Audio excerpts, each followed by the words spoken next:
Veja, Nasser, a gente está tendo um corpo da dimensão da nossa Lua, mais ou menos 1.000 quilômetros, né? E ele é uma composição de um eixo de estrela, claro, né? Porque no ápice da galáxia, quando se formam as estrelas, quando elas se formam, é lógico que elas vêm em estado pastoso, mas cai numa temperatura de mais ou menos 435 graus abaixo de zero, né? Que a temperatura do cosmos é 435 graus abaixo de zero. Então, o que que ocorre? Você tem contração de massa, você tem o material se contraindo e se solidificando, tá? Isso em virtude do quê?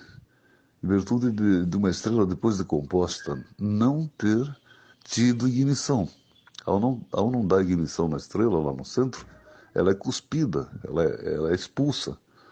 Mas, para ser expulsa, ela explode, certo?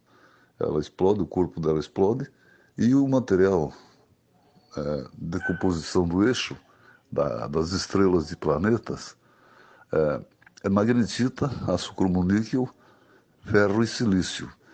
E é um misturado disso, entende? E eu aprendi com eles que nós chamamos isso de estado compacto da matéria. Aqui a gente conhece o estado sólido, mas o sólido é uma sequência do compacto, ou seja, o eixo do planeta é compacto, o estado sólido, obviamente, são os minerais, né, os minérios, cristais e tal, tá. É a composição do planeta restante, né? Mas depois ainda vem, porque são 7 estados de matéria, né? Então você tem o compacto, o sólido, o pastoso, o líquido, o gasoso, o flutuante e o etéreo. Esses são os 7 estados da matéria, do universo, tá? Segundo o que eu aprendi com Boaba. Então, ao explodir esse corpo de estrela, esse material que está em estado pastoso, a 26 mil graus, né, porque o centro da galáxia é 26 mil graus de temperatura. Tá? E aí ele se divide em várias partes, vários corpos. Né? E como lá no espaço tudo assume a forma esférica, né? Ao assumir a forma esférica, esse corpo tem mais ou menos a dimensão da nossa Lua. E ele se tornou tipo uma bala de revólver. Ele vem numa velocidade de 860 mil quilômetros por hora. Né? Ao atingir a estrela, ela explode. Qualquer estrela, quando ele bater, a estrela explode, claro. E aí, ao explodir, essas estrelas se expandem, depois se contraem, claro. Lá no espaço tudo se contrai, tudo se busca, tudo procura um ponto único. Aí a mesma estrela anteriormente, grande, bonita, vistosa, né? Ela vai ser vista como uma estrela menor. Eles chamam de supernova. Não existe supernova. O que existe, na verdade, são estrelas que explodiram, né? Aí sim, aí depois na contração da estrela, né, novamente, porque ela era algo que foi atingido e tinha ignição, é claro que ela vai continuar queimando, e é claro que ela vai ficar menorzinha, porque ela explodiu e se contraiu. Então o que está vindo aí é um corpo da dimensão da Lua, mas é como eu disse, né, é magnetita, aço cromoníquel, ferro e silício. Isso é o estado compacto da matéria. É totalmente liso. É uma lua careca. Tá? É uma bala de revólver que está vindo aí. Então, é óbvio que ele vai explodir a nossa estrela. Explodir a estrela, a vida na Terra acaba. A consciência, na verdade, como a gente entende, como eu aprendi, né? ela surge, na verdade, junto com a frequência que vem do universo, né? Essa frequência contínua que Deus cria, que Deus manda, que é eterna, somos eternos, todo mundo é eterno, todos somos eternos. Tá? E depois de criada a matéria nunca mais desaparece. E então a consciência, ela, ela é inserida, ou seja, ela é absorvida tá? Pelo campo magnético das estrelas, tá? E esse campo magnético que cria a memória, ou a consciência, no caso, né? É composto, é feito, no caso, é percebido como o infravermelho e o raio ultravioleta. Tá? Então, é uma cinta magnética que o Sol tem, tá? E essa emissão de frequências que Deus manda, que Deus cria constantemente no encontro das duas energias, ela é absorvida, tá? Pelos raios das estrelas, ela ganha um corpo, digamos assim, ela ganha uma ressonância, ela entra na ressonância, e depois, obviamente, vai habitar um corpo, né? Vai nascer um ser, vai nascer um ser. É isso que eles chamam de espírito, que na verdade é uma frequência divina. Ah, e ao longo do tempo, ele vai absorvendo esse espírito, essa frequência, vai absorvendo experiências, não só na Terra, em todos os planetas vida, todos os planetas vida. Ela vai absorvendo as experiências que ela teve. Isso é consciência. Né? A partir do momento que o camarada diz assim, eu saí no astral, né? Eu projetei minha consciência fora do corpo. Ele não projetou o que ocorreu ali por algum tipo de fator, por tristeza, por angústia, ou por alegria excessiva, ou por drogas, ou afinal, por algum meio. Ele, essa consciência abandona o corpo humano, tá? Abandona. Mas o que aconteceu ali, na verdade, foi uma aceleração da frequência que está dentro do campo, né, etérico, ou seja, as duas energias da estrela criando um invólucro humano, tá? E, como consequência, o camarada se observa fora do corpo, se observa olhando para algum lugar ou sonhando um sonho forte. Isso é normal. E isso está, digamos assim, no segundo universo antes do nosso. Né? Aí lá, eu digo universo antes do nosso, porque são muitos universos. Não é um universo, são milhares. A gente chama universo para poder ter um entendimento da coisa toda. Porque vem vindo de Deus isso e vai se formando. Tá? Chega um momento que essa frequência divina, ela ganha a geometria, ela ganha o som, né? E ela ganha números, ou seja, volume de massa, o volume volume de energia, o volume de presença, né? De presença. E aí acaba nascendo na Terra, claro. Bom, veja, Ciandre, sobre a Fossa das Marianas, eu nunca conversei com o Boava. Mas portais como a gente entende, como o pessoal fala aí, né, não são propriamente portais. São encontros de campos, né, eletromagnéticos do planeta que, obviamente, abrem uma outra forma de presença, né, de contato também com universos anteriores ao nosso. E aí você tem, novamente, aquela questão de sumiço de objetos, de aviões, etc, etc. Por quê? Porque aquilo ali recebe um campo eletromagnético muito mais acelerado que o normal, que o planeta tem. Então, é um ponto onde a confluência de energia eletromagnética do campo da Terra, né, abre, obviamente abre, ou seja, acelera a coisa. Ele é mais rápido, mais veloz. E quando ocorre, por N fatores, a entrada de algum objeto ali, o avião, né, aí a coisa some, claro que some. Porque ela acelerou a velocidade de partículas, moléculas em consequência, ela acelerou o estado da matéria.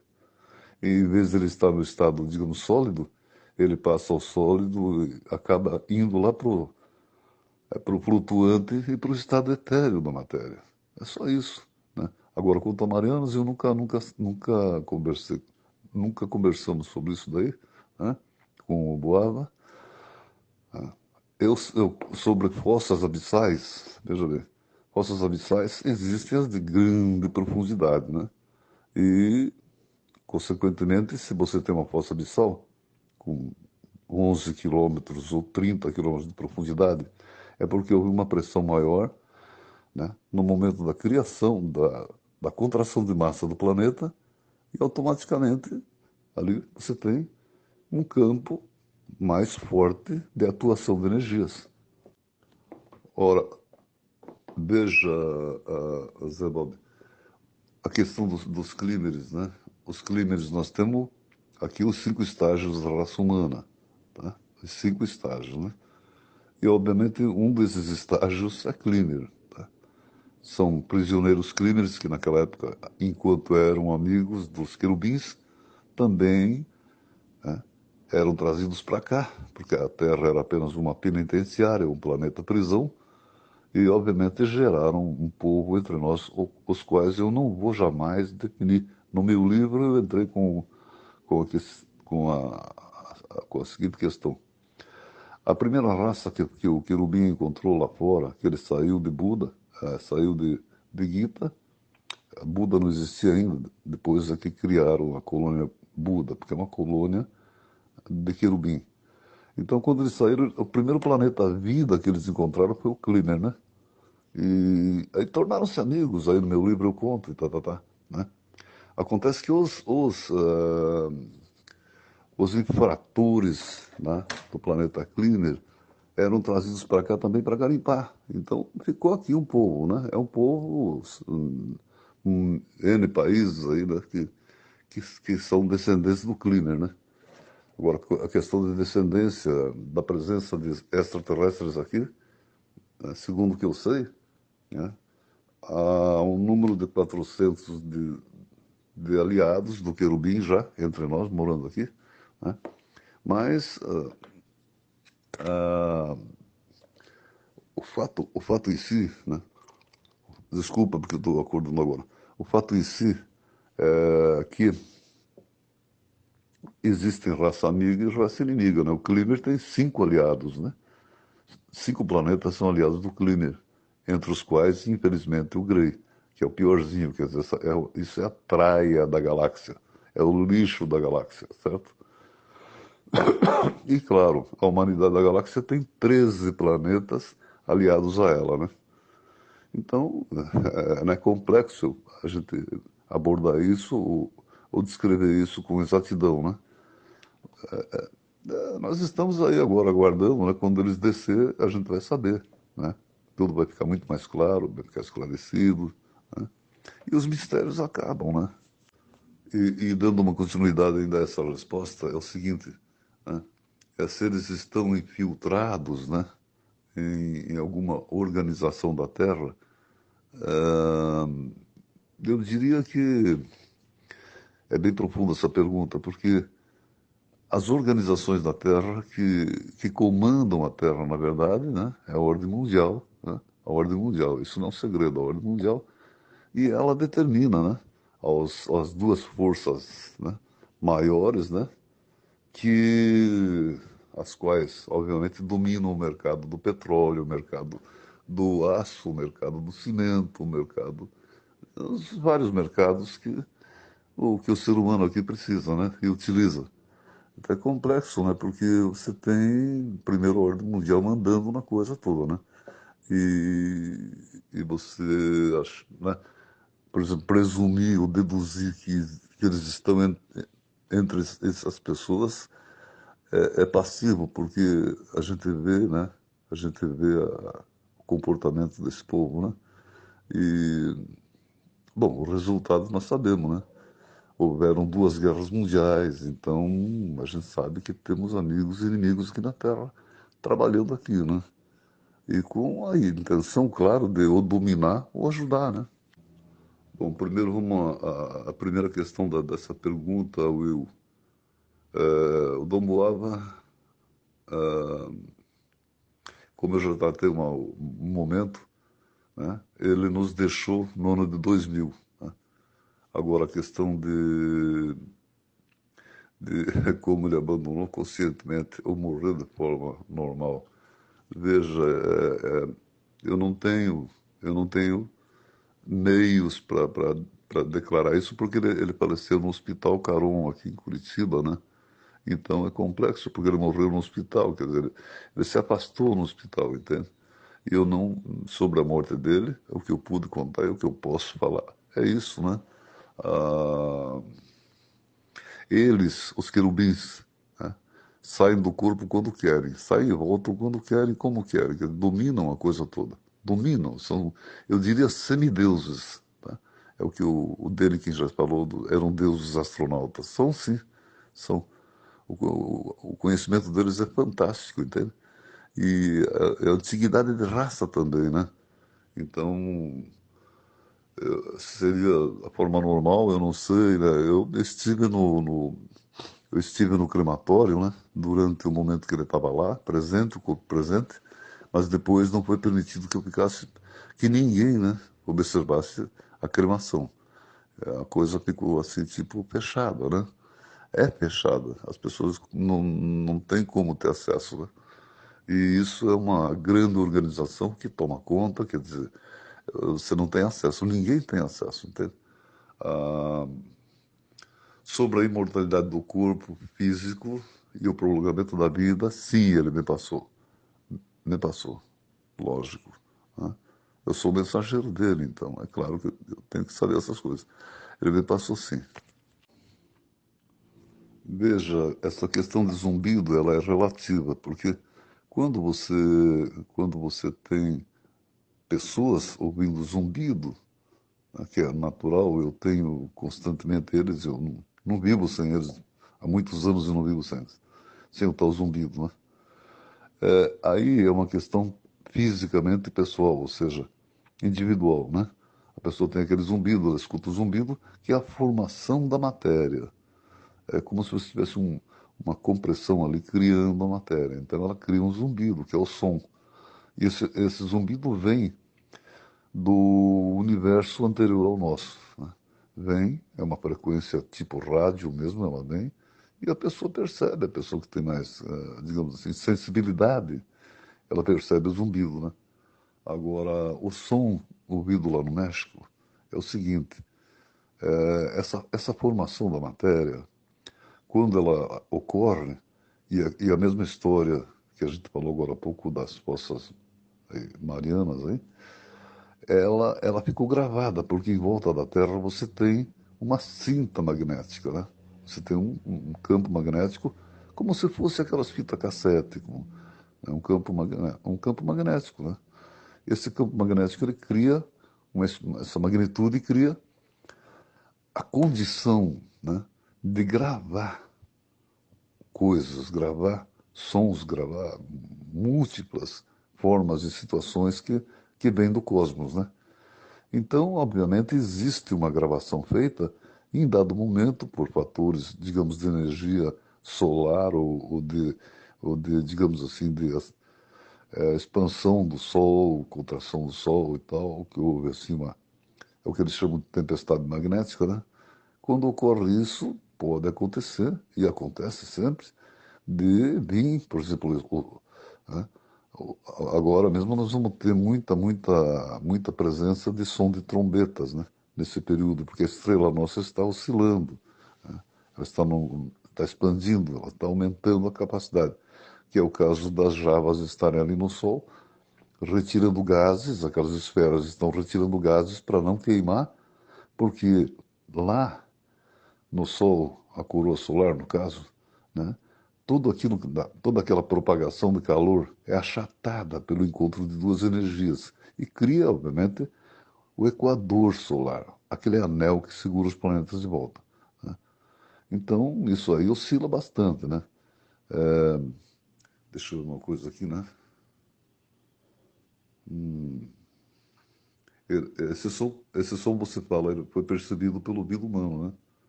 E nenhum dispositivo de detectação, tal, né? Foi capaz de capturá-lo, né? Pois é, eu te digo, esse zumbido, ele está gravado aqui na cinta magnética da Terra e de tempo em tempo ele surge, né? ele surge, ele vai aparecer novamente, vai acontecer novamente. Bom, veja bem, para ver um aumento da absorção de conhecimento, é preciso que você use mais neurônios, né? Quanto mais neurônios, mais conhecimento. Agora, como ativar os neurônios, como ativar essa ligação entre eles, é aí é que está a questão. Porque cada informação nova que você receber, por exemplo, numa ocasião ele me fez desmanchar um besouro. Então eu desmontei aquele besouro com paciência, com pinça, aquela coisa. Eu falei, ele é maluco. O que eu vou aprender num besouro? O que eu vou aprender com um besouro desmontado? E ele estava ali, volta e meia, policiando a coisa toda e vindo, né? Ó, cuidado para não quebrar a asinha, cuidado para isso e aquilo, cuidado, pega com cuidado, isso aí o besouro estava morto já a noite anterior. Então eu fui desmanchando aquele besouro e tal. Depois que desmontei o besouro com todo o cuidado do mundo, né? Eu perguntei, mas espera, Dom Boal, para que eu estou desmanchando um besouro? Né? O que eu vou saber com isso? Ele falou para mim, olha, até uma folha caindo da árvore, até uma folha, ela vai te trazer informação nova e a tua pineal, através da vista, das vistas, né, que fornecem a alimentação da pineal pela visão nossa, ela vai, ela vai enriquecer, a pineal vai fazer nova formação de neurônios. Então, na verdade, o que promove a evolução do homem é o simples fato de ele ser o sujeito observador, o voar de um inseto, né? A queda da folha da árvore, o movimento das nuvens, né? Que geralmente os feiticeiros do México e feiticeiros do mundo inteiro trabalham muito com isso.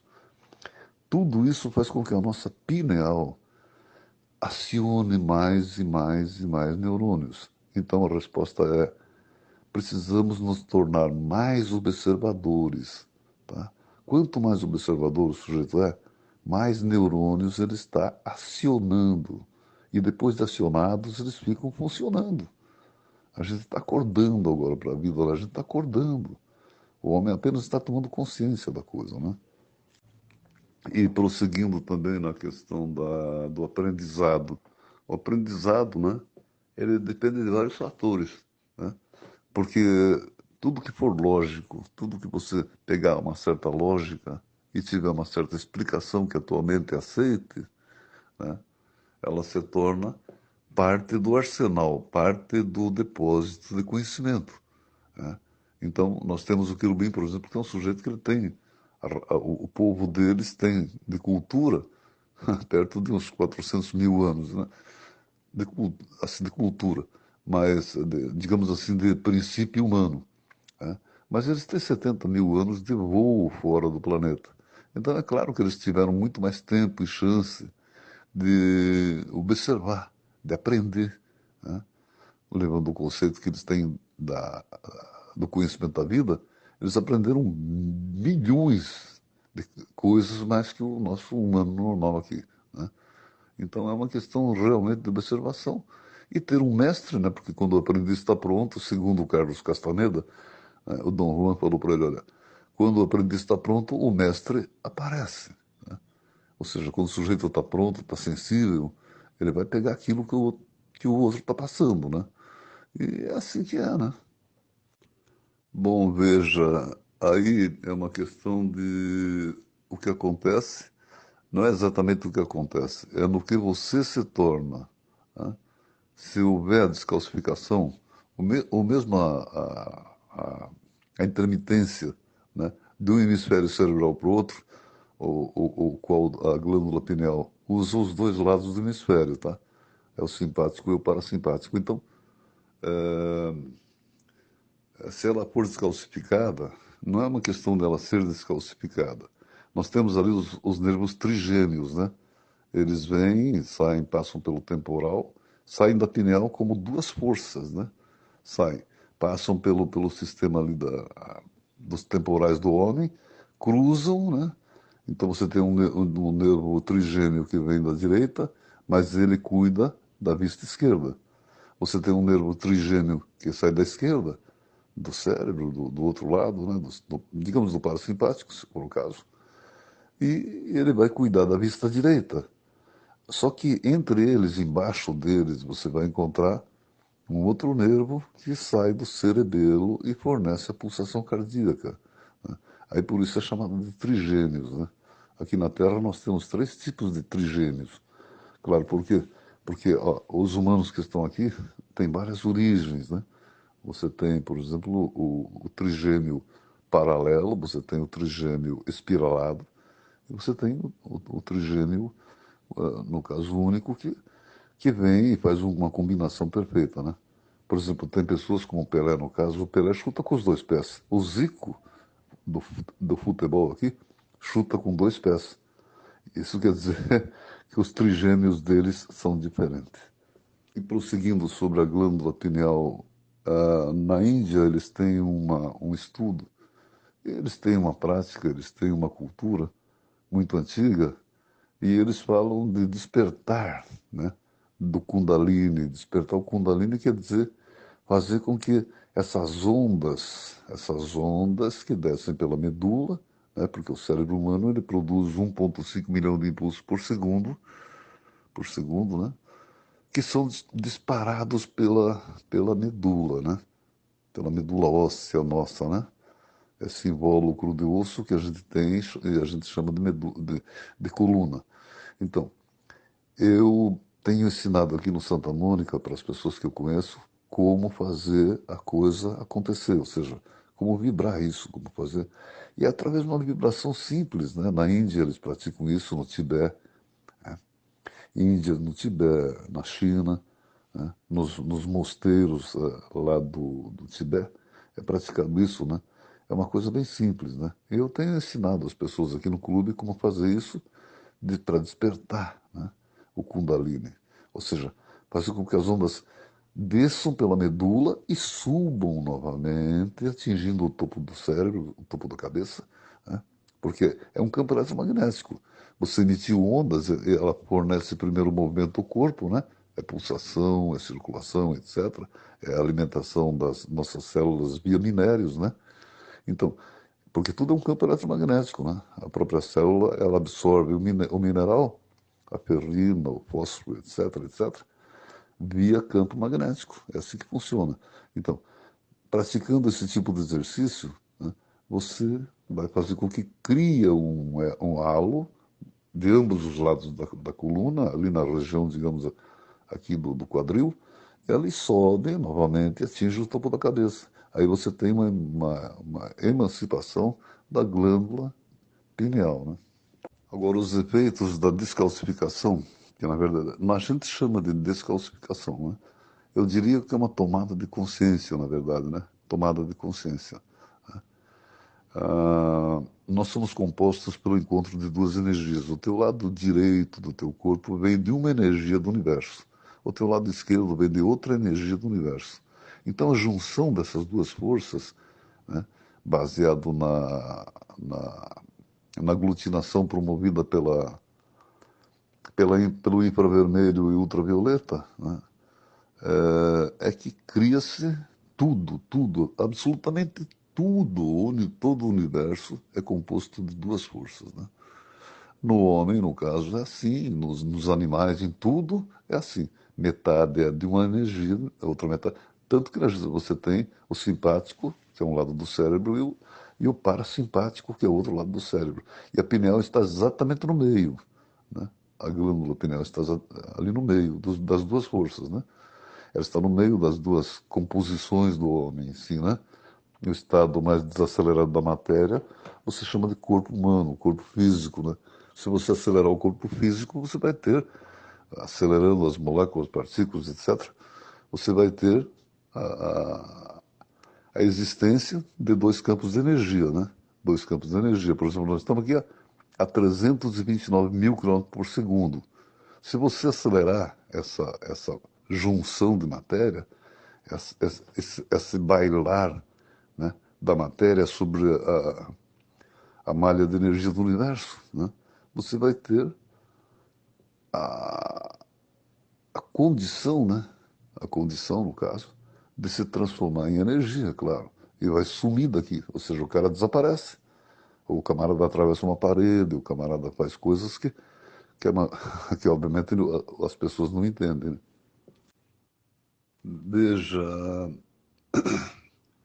existem N modelos de exercício, né? Cada autor que descobriu, mexicano, ou mesmo de qualquer Blavatsky, o Lobsang Rampa, né? Que eu segui muitos anos antes do Boava, eu já lia bastante eles, né? Então cada um tem seu métier, tem seu know-how, tem seu meio de ensinar o aprendiz. Né? Ele me passou o choque elétrico, né? Aquele choque controlado, claro, aquela coisa no pé, uma placa que eu colocava no pé, no caso.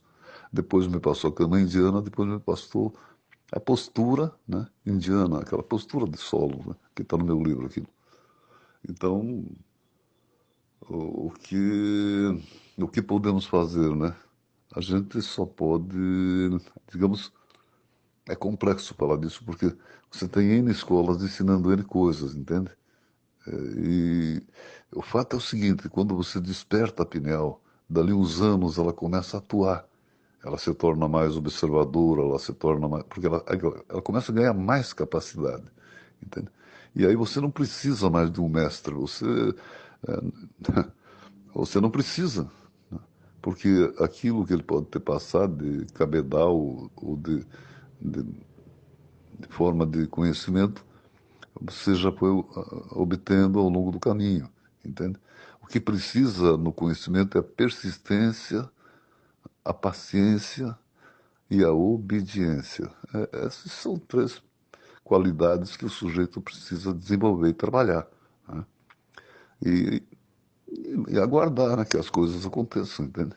Isso que eu ensino aqui no Clube Santa Mônica, em Curitiba, para os associados aqui, é uma coisa simples, né? É apenas fazer com que haja um curto-circuito entre os hemisférios cerebrais. Né? Esse curto-circuito vai promover, obviamente, uh, outras formas de compreensão do universo. Né?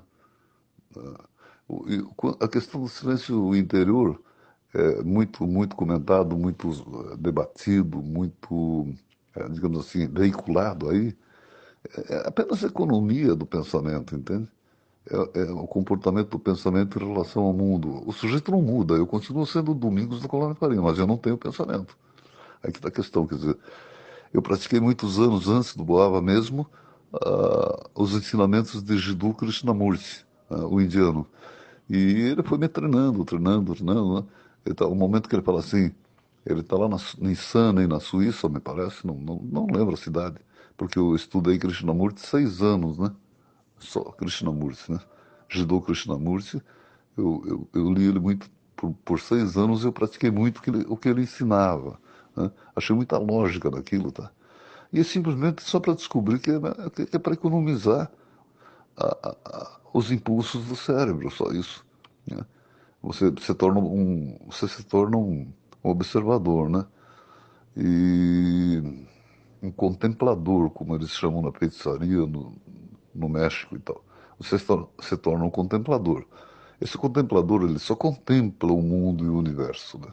Ele mais contempla do que pensa, porque o pensamento já está formado. O que precisa agora é só contemplar, observar só. Então não precisa do pensamento o dia inteiro, faça isso, faça aquilo, né? Julgando, condenando, etc.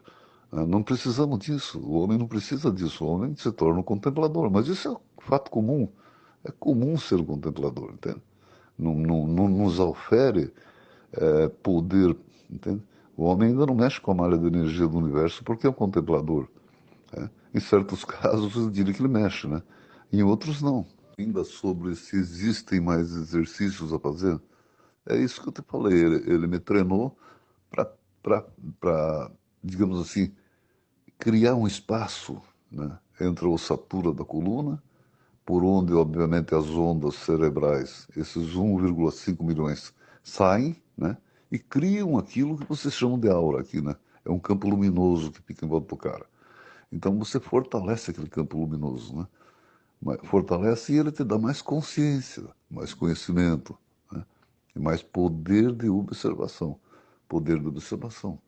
Mas é só vibrar a coluna, expandir a ossatura da coluna. Inclusive, eu vi alguma pista disso nos livros de Castaneda, né? Que eu li durante 20 anos, Carlos Castaneda, né? E, quando eu encontrei Boava, eu já tinha devorado Castaneda, Lobsang Rampa, Madame Blavatsky e outros autores também, né? E quando eu encontrei ele, eu já tinha praticado muita instrução, muito exercício dessa gente, né? Eu indico eles porque são pequenos detalhes que podem levar o homem à evolução, entende? A evolução mental. Eu não sou um cara evoluído, eu sou até bastante estúpido, porque a minha cultura vem de uma colônia, minha mãe era italiana, né? Então eu sou, parte da minha mentalidade é italiana. Eu penso como um italiano, entende? É. Ah, então, o que eu posso dizer é isso, né? Bom, veja, com ele, né? Ele montava equipamentos para isso, entende? Ele tinha todo um cabedal de conhecimento para despertar um ser humano, né? Quanto à questão de como despertar, né, a pineal, é uma coisa perigosa, né? Porque se você chegar num presídio, por exemplo, e despertar a pineal de 50 presos, pode ter certeza, eles não vão ficar presos, né? Porque a matéria vai obedecer eles, ou seja, as portas vão se abrir, entende? Aquilo que vocês chamam de milagre aqui não existe. Existe o domínio mental da coisa, né, baseado na malha de energia do universo. O camarada consegue atingir outros níveis do universo. Ele atinge, digamos assim, o flutuante e o etéreo, pronto. Então seria complexo eu passar isso assim a nível de público, porque a nível humano pessoal, porque pode ser divulgado e eu não vou me envolver nisso, né? Eu não posso me envolver nisso. Então,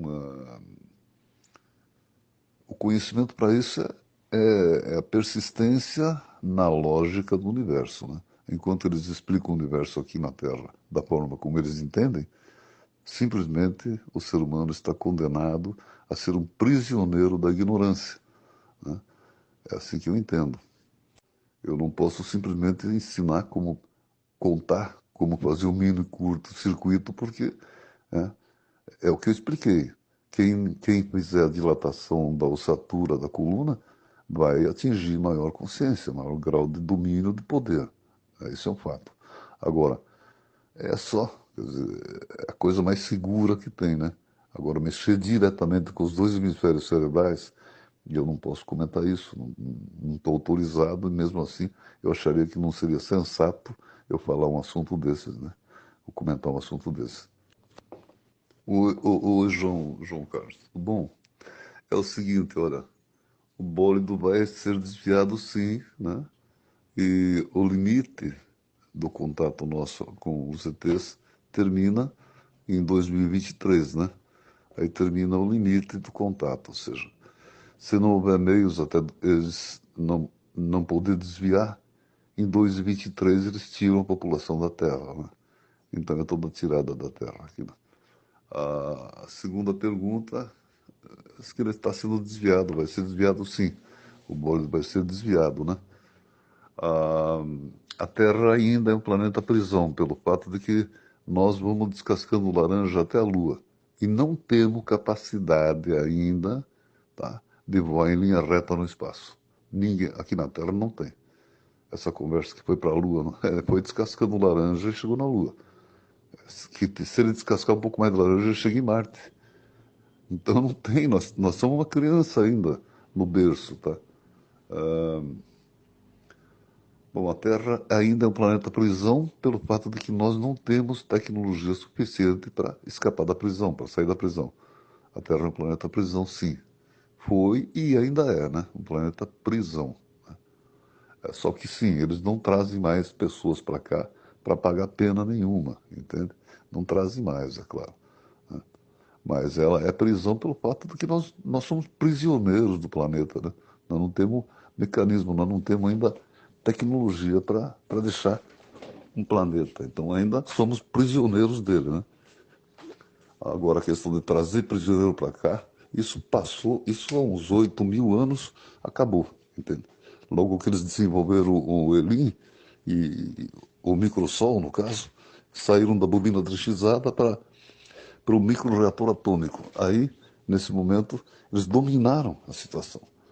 Dominaram a guerra, automaticamente acabou aquela tristeza de trazer prisioneiro para cá. Né? Os 400 que estão aqui, que não são da Terra, são pessoas trazidas para cá com finalidades, com missões para serem cumpridas. Né? Claro, para ajudar eles na chegada deles.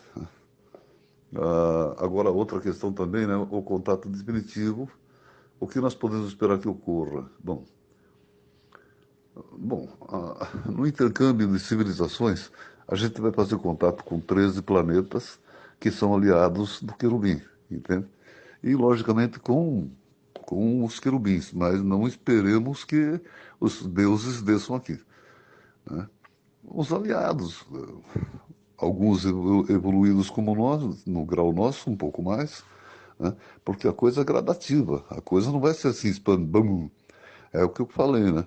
Vai haver um pouco de interferência no nosso transporte, porque é necessário, na medicina, né? E na tecnologia em geral, né? Porque eles vão lotar naves aqui para a gente poder visitar lá fora e ver como é que funciona a coisa, né? Agora, que a Terra não recebe uma tecnologia muito avançada, ainda porque é muito incipiente, ou seja, a gente ainda é muito infantil, a nossa cultura ainda é uma pré-civilização, então não tem por que ele trazer um domínio desse tipo. A Terra não está pronta para isso. Isso vai muito tempo, né? Ah, haver o intercâmbio das civilizações. Sim, porque nós vamos negociar com todo mundo, nós vamos estudar todo mundo e todo mundo vai vir aqui para estudar. E vão descer e vão estudar, tá? A humanidade atua na Terra apenas no estado da matéria mais denso? Bom, a humanidade da galáxia atua na Terra, ela propriamente não atua, né? Ela comanda,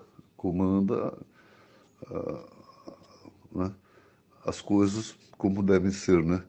Mas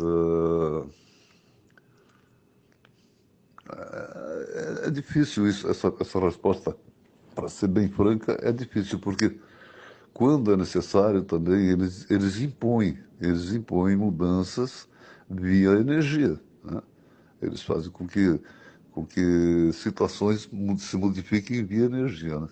Então é uma resposta que não pode ser exata, não é uma ciência exata, né? Mas bom, eles podem atuar no estado flutuante e etéreo sem serem percebidos? Podem. Podem e estão atuando. Né? Podem e estão atuando. Situações que você recebe, por exemplo, dentro do teu zumbido, no zumbido do teu ouvido, você recebe, digamos assim, mensagens, né? Vozes falando com você e tal. É normal, isso é natural. A gente, a gente é uma caixa de ressonância, o cérebro é uma caixa de ressonância, nada mais que isso, né? O cérebro físico, né? E aí ressona, ou seja, você escuta. Né? Ah, a humanidade da galáxia deve estar ciente da atuação cleaner infiltrada em níveis profundos da nossa sociedade. Estão cientes, mas há um pacto, né? Porque os cleaners estão, há uma população da Terra que descende deles. Eu, inclusive, descendo da minha mãe, de uma certa forma, dos meus antepassados cleaner. Então não tem como, né? Você, tipo assim, dizer que não estão, né? Bom, os crimes estão também aqui na nossa sociedade porque fazem parte do nosso convívio humano, né? Bom, não, mas não vai haver um desmantelamento porque não precisa desmantelar nada, né? Já que quem comanda aqui é a ordem mundial, né? O que vai haver é uma evolução natural, bem natural, né? Não vai haver essa separação, né? Foi provado que né? Foi provado que é possível viver em paz, já que a gente tem clímeres vivendo entre nós, né? Países inclusive, né? E são super evoluídos, né? Então isso não acontece mais, né? Não acontece mais essa coisa de separar, né? a gente vai aproximar os povos, entende? Os povos vão se aproximar. É só isso. Agora, veja bem, prosseguindo na resposta, 2023 é o limite, né, que eles têm para desviar o bólido, entendeu? Desviar. Se não houver meio, né, aí é retirada a população da Terra. Agora, o contato nosso com eles, no chão, aí isso acontece logo, tá? Já está maduro. 2023 é o limite do tempo que nós e eles temos para agir, entendeu? Para interferir na coisa, né?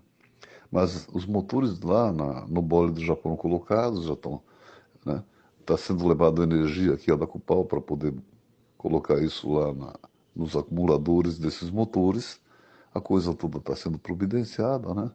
Então eu acredito que no momento que der o tranco na bolinha, o tranco no bólido, no caso, seria como se você fosse jogar bilhar e batesse com uma bola na outra. Você simplesmente desvia a direção daquela bola que estava vindo. Então, é só isso, né? A coisa está toda sob controle, não tem nada fora do comum, nada de anormal, né? É bom que eles desçam já, né? Porque já prepara o povo também e acaba essa indústria da ufologia, porque, né, eu vejo a coisa como uma indústria de rentabilidade da ufologia, né, da qual eu não faço parte. Eu não faço parte. Então, é só um momento, daqui a pouco a coisa toda fica muito clara, né?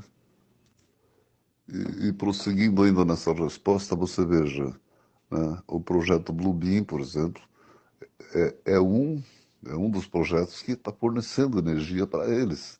A gente imagina que o americano criou aquilo de graça, ou porque quer dominar o mundo e tal. Não, não, não. A coisa tecnicamente já está sendo feita para que eles venham, peguem essa energia e levem para lá. Já está sendo alimentado os motores, as baterias, os acumuladores, né, desse sistema todo, desse anel de motores que eles estão colocando lá, já está sendo feito, né? Então não tem que se preocupar com nada. Está tudo sob controle, né?